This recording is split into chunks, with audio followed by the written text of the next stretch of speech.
What's up guys, welcome back to the channel. Today we're going to go through all the steps you're going to go through if you're looking to buy a house. Now this video is going to be for all of the real estate buyers out there. If you're a first-time home buyer, if you want to know what the steps are in regards to buying a home from start to finish, then this is the video for you. Not only is this video for my first-time home buyers, but also for all my new real estate agents like me out there who just want to know the process of bringing or guiding a buyer from start to finish, or if you're on the selling side, what the buyer has to do, especially if the buyer doesn't have a real estate agent, how and what you need to tell them in order to get under contract and closed within a normal typical time frame. Again, it's been a while since I posted my last video, but I'm gonna record some more now that I'm dedicating more time to recording these videos and educating all of you new agents out there and just sharing my story. You should be expecting more videos from me very, very soon. So hopefully you guys enjoy this video, and if you do, and if you learn something from it, then please consider subscribing to my channel and giving this video a thumbs up.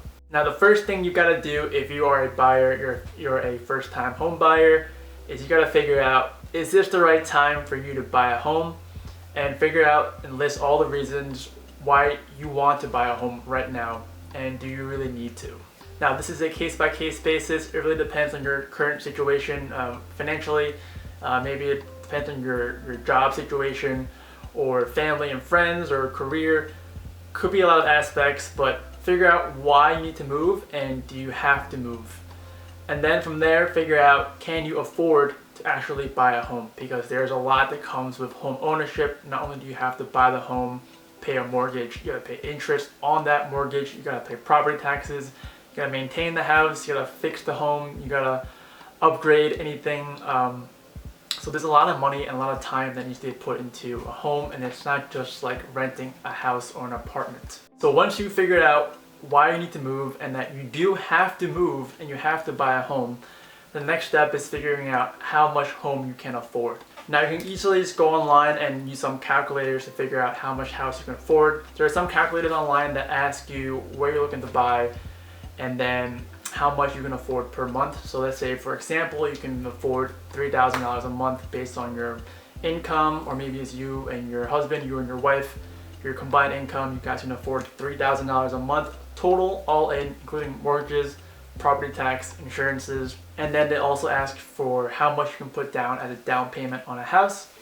From there, it'll probably split out the range of the purchase price of the house that you can afford. After that, then you can actually go to a lender, whether it be a traditional bank or a private lender, the non-traditional banks like your Chase and Bank of America's. And then what they can do is that they'll run they'll do a background check on you. They'll check your credit history, your financial status, and figure out and determine how much house you can afford as well. And figure out how much they're willing to loan you safely. Now, as I just mentioned, there are many types of lenders out there. Of course, there are your traditional banks, the banks that you go to withdraw and deposit your money, but also there are a lot of other private institutions that are willing to lend out money to you, especially if you're buying a house.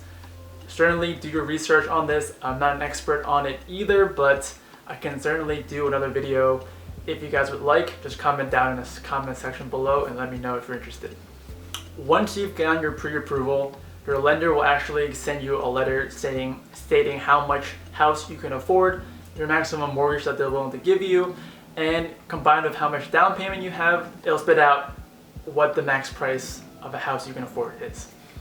So a lot of sellers nowadays and listing agents will actually request that the buyer provide this pre-approval letter to show that they are serious and that they can afford the house that they're looking at. That way the seller and the listing agent know that you're not wasting their time, you're not just here browsing at houses and just looking at houses with no intention to actually buy the house. This is generally because in this market, it's pretty crazy in the fact that there are so many buyers out there that are vying for time from the listing agent and the seller that they don't have time to accommodate for people who are not really serious about this. Once you find out how much house you can afford, you can either go one of two ways, and that's one, either you work with a real estate agent to help you search for homes, or two is look for homes yourself. Now, of course, there are many advantages of using a real estate agent And if you're a new home buyer, then I certainly suggest you use a real estate agent. Not only can they help you navigate the real estate market, they can help represent you in a buyer-seller situation to help you get the best deal for the house, but also they can guide you along the entire home buying process, what you gotta do step by step, just to remind you what you have to do so you don't miss or delay the closing date.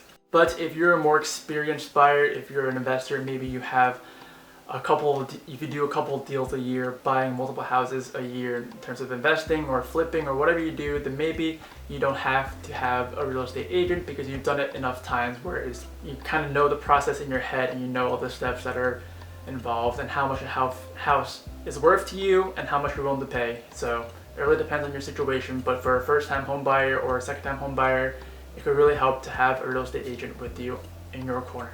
So whether you use a real estate agent or not, you're probably going to go online to look at houses that are for sale, either on Zillow or Redfin or any other websites that list houses and show you houses that are for sale. And what you're going to do is you're going to list out all the criteria that you're looking for in a house, and then you're going to filter all the homes that are for sale that are within your criteria, whether it's bedrooms, number of bathrooms, is that basement, type of home, whether it's colonial or ranch or cape.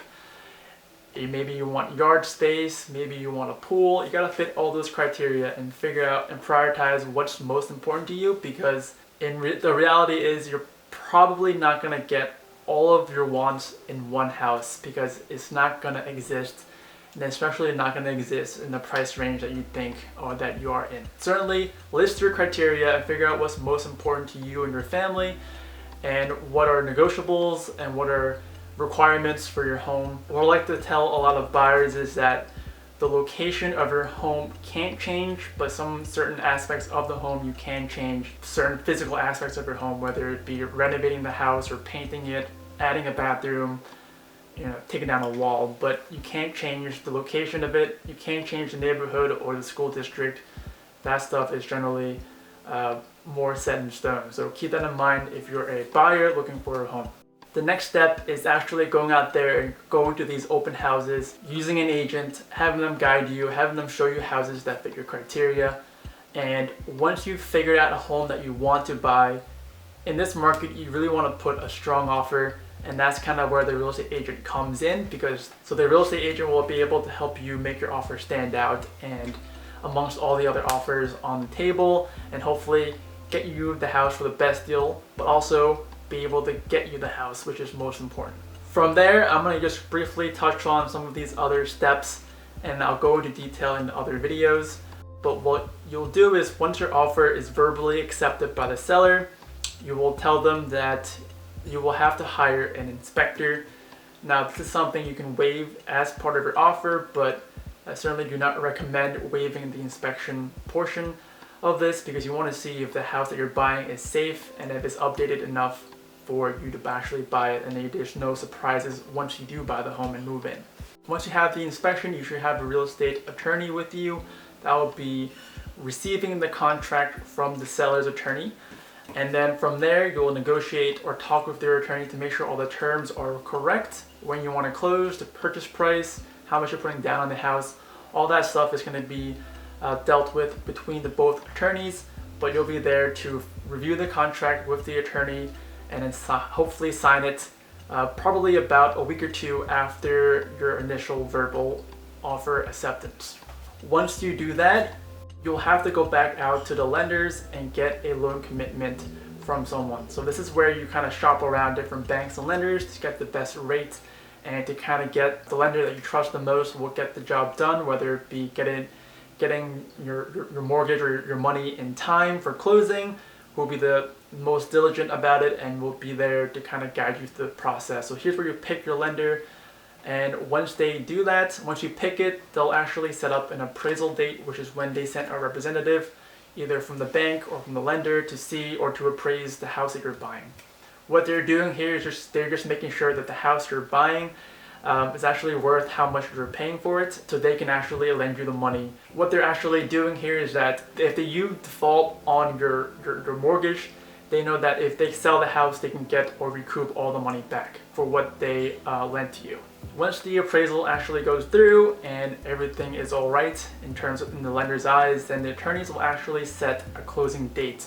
Now this closing date is important because that's where all the papers are signed, and that's where the sellers of the home will actually transfer the title to the buyer, and you're officially the new homeowner.